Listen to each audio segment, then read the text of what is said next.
Coming up on today's Airborne, a judge denies the Readington Township's complaint against Solberg Airport. Department of Justice State Attorney Generals drop their challenge to the American Airlines US-Airways merger, and the Washington State Legislature approves key elements of the 777X incentive package.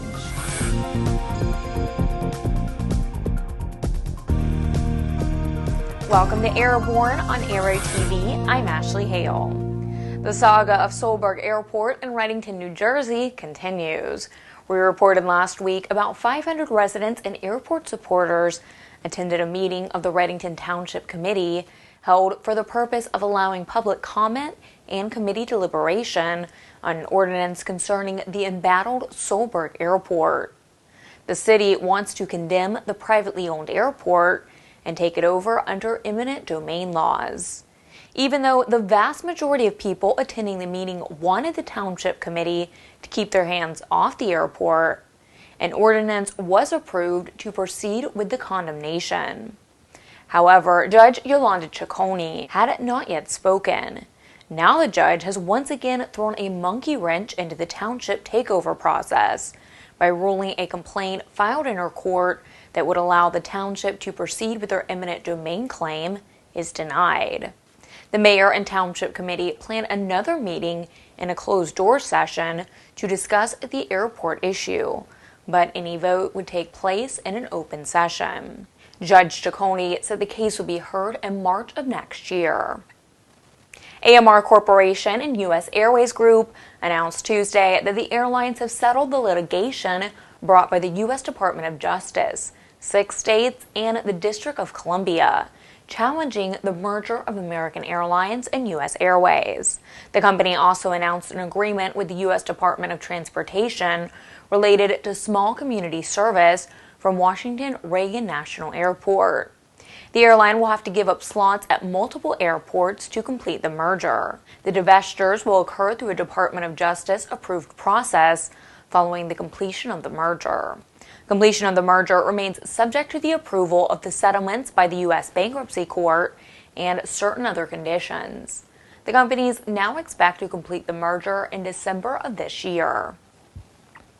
A ceremonial Olympic torch flown to the International Space Station has now returned to Earth. It arrived with the 3 crew members of Expedition 37 when they landed in Kazakhstan aboard a Soyuz spacecraft on Monday.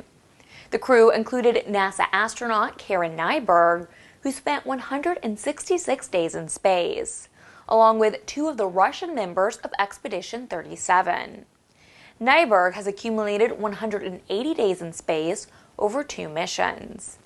The torch from outer space will be used to light the Olympic flame at the Fisht Stadium in Sochi, Russia, marking the start of the 2014 Winter Olympic Games in February. Needless to say, the torch did not carry the Olympic flame into space, but it does symbolize the cooperation of nations involved with the International Space Station. An engine modification company has begun flight testing of an engine based on a stock Lycoming 0360 burning 87-octane autogas. The company, Advanced Component Engineering, reports that on October 2nd, the engine made its maiden flight for about 30 minutes. The company reports the Lycoming 0360 started as a stock engine with about 600 hours. The crank and bearings are stock, and they installed their AX50 rods, pistons, and new cylinders. The engine has a roller cam but modified valve timing to reduce wasted fuel in the exhaust-to-cool engine. The engine has dual light-speed electronic ignition and airflow performance fuel injection. The flight test engine was mounted on an experimental long EZ for the first test flight. The company says that it will start logging serious flight time after the engine and prop are balanced, and it hopes to begin accepting deposits on production cylinders by the end of the year. The dramatic video of 2 planes colliding in mid-air last week may be a key to helping the company that owns the planes stay in business. The planes are owned by Skydive Superior, a family-run skydiving business in northeastern Wisconsin. 9 skydivers and 2 pilots survived when 2 airplanes belonging to the company collided in mid-air. One plane was damaged, the other was lost. The skydivers sold exclusive rights to the videos of the accident to NBC News. Barry Sinex, one of the jumpers, recognized that the video could be valuable to preserve the jump zone at Richard I. Bogg Airport. Everyone involved in the jump agreed that it was the appropriate thing to help Skydive Superior stay in business.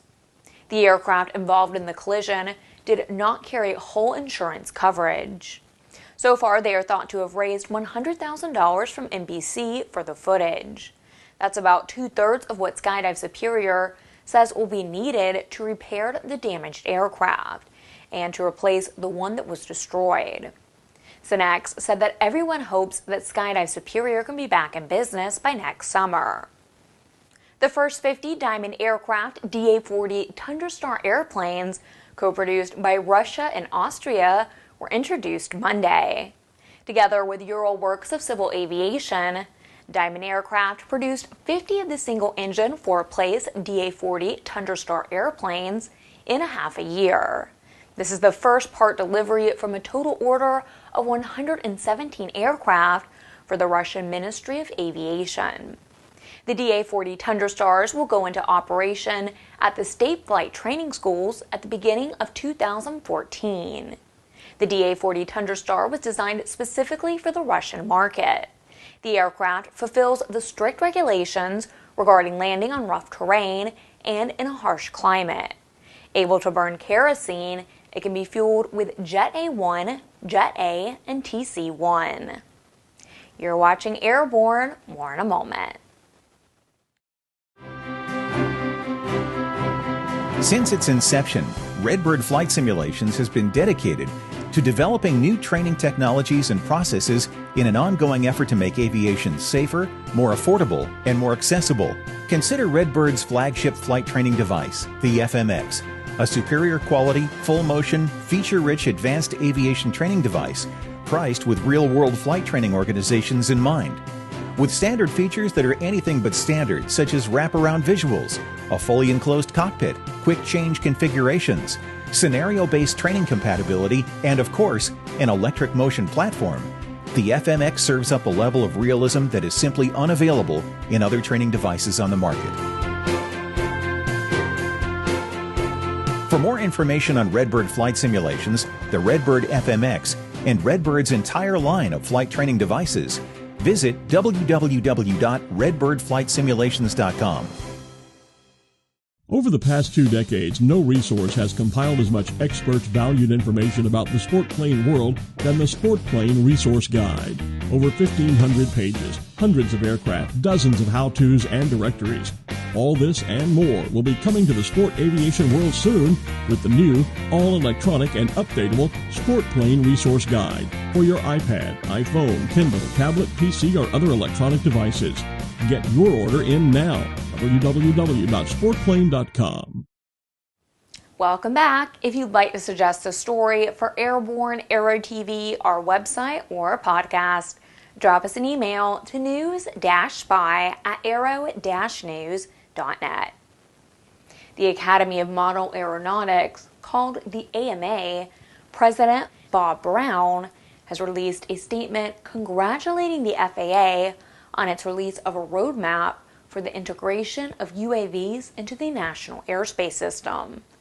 Brown said in the statement, quote, "The completion of this important project puts us one step closer to enabling a regrettably restrained domestic industry that is poised to infuse tens of billions of dollars into the U.S. economy." However, the FAA's plan speaks minimally to the recreational use of small unmanned aircraft and the emerging community of amateur personal use UAS enthusiasts. Model aircraft operations are managed by AMA's community-based voluntary safety program. However, recent advancements in computerized microelectronics, brushless electric motors, and lightweight high-capacity batteries have fostered a new segment of small UAS enthusiasts. Brown said the AMA is now prepared to extend its community-based programming and lend its experience and expertise in support of this growing amateur personal use community. Evergreen International Airlines is apparently going to cease operations at the end of this month, despite public statements to the contrary. In a news release posted on the company website Friday, CEO Delford Smith said that the business has been adversely impacted over the past several years by decreased demand in military spending and weakness in global economic markets. Smith said, quote, Evergreen remains committed to continuing to address the current business environment with its customers, end quote. However, an internal memo distributed to all Evergreen International Airline employees and filed with the state of Oregon under the WARN Act tells a different story. The memo indicates that, quote, the last day of all operations will be November 30th, 2013. The loss of our company is very unfortunate.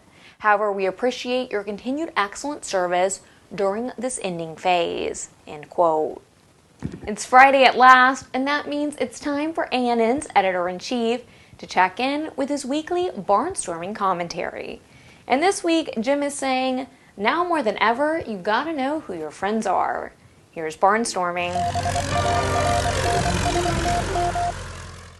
Thanks, Ashley. Hi, folks. Well, after a couple of weeks of very active Aero-News business, we did the AOPA event, the last one apparently. We did MBAA, and of course we did the Redbird migration. And I came out of it with a sense of an industry that knows it can be better, wants to do better, and still is scratching its head as to how it can be better. And I have one place to start, especially in light of some of the events that happened in MBAA. And the first thing I would suggest to everybody is know who your friends are. And by friends, I mean people who treat you honestly, decently. Surely, want to make a buck, but the way they make a buck is by doing good, honest business rather than reaching into your pocket when your back is turned. Folks who will tell you the truth, even if it's unpopular, and people who will not lie to you when confronted about unpleasant issues. I was brought to attention that another publication got all over Scott Ernst, the CEO of Cessna, who, frankly, not our favorite pick for the job.